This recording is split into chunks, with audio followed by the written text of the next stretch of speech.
आज हम चंद्रपेड़ और कादम्बरी की प्रेम कथा का 6वां भाग सुनेंगे। तो चलिए शुरू करें।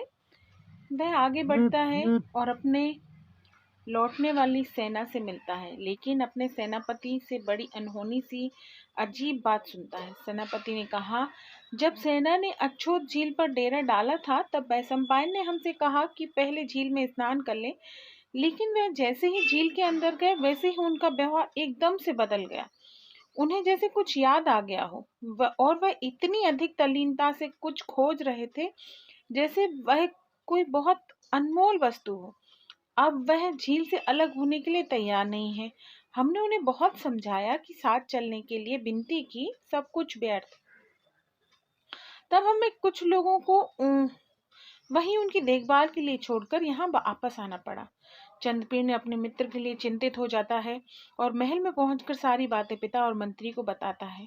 वह अपने पिता से आज्ञा लेकर उसकी तलाश में निकल पड़ता है ताकि उसे समझा बुझाकर वापस ला सके। चंद्र जाने से पहले चंद्रपेड़ पतलेखा से मिला। उसने कहा, पतलेखा, तुम हेमकूट चली जाओ और वहां कादम्बरी से कहना कि मैं शीघ्र वहां आकर उससे मिलूंगा। इस समय मैं अछोत झील पर जा रहा हूँ। उधर महाश्वेता भी बड़ी अनुनय विनय के बाद कादम्बरी से विदा लेकर अछोत झील की ओर चल पड़ी। चलते चलते वह अपने मन में विचार कर रही थी कि कादम्बरी को छोड़ने का दुख तो बहुत है, परंतु बहुत समय तक मेरा अछोत से दूर रहना भी संभव नहीं है। मेरे पीछे यदि पुंडरीक वहां आ गए और मैं उन्हें ना मिली तो वे क्या सोचेंगे।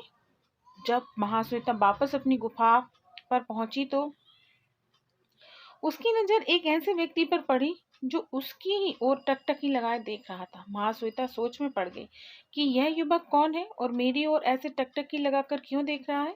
इस युवक के मन में आखिर क्या चल रहा है। वह युवक और कोई नहीं, वैशंपायन था। महाश्वेता के पास आकर उसने कहा, मैं तुम्हें प्रेम से प्रेरित हूँ, तुम मेरी बन जाओ।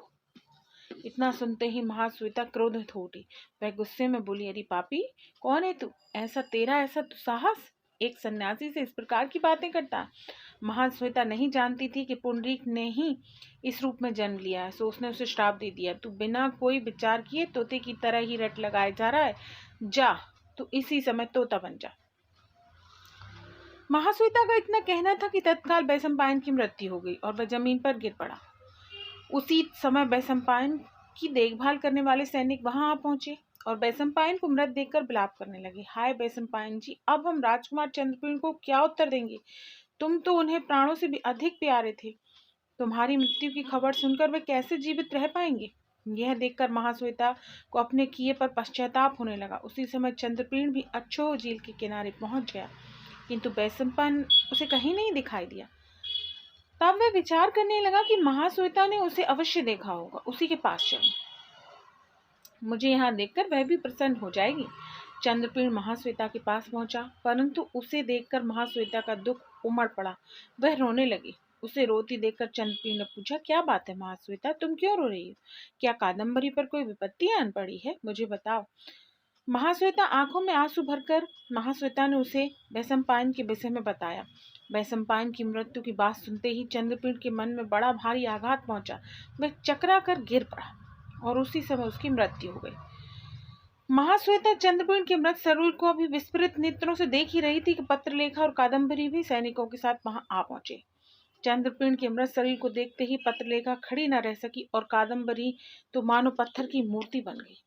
इसकी आगे की कहानी अगले भाग में, और वही हमारा इस कहानी का अंतिम भाग भी होगा।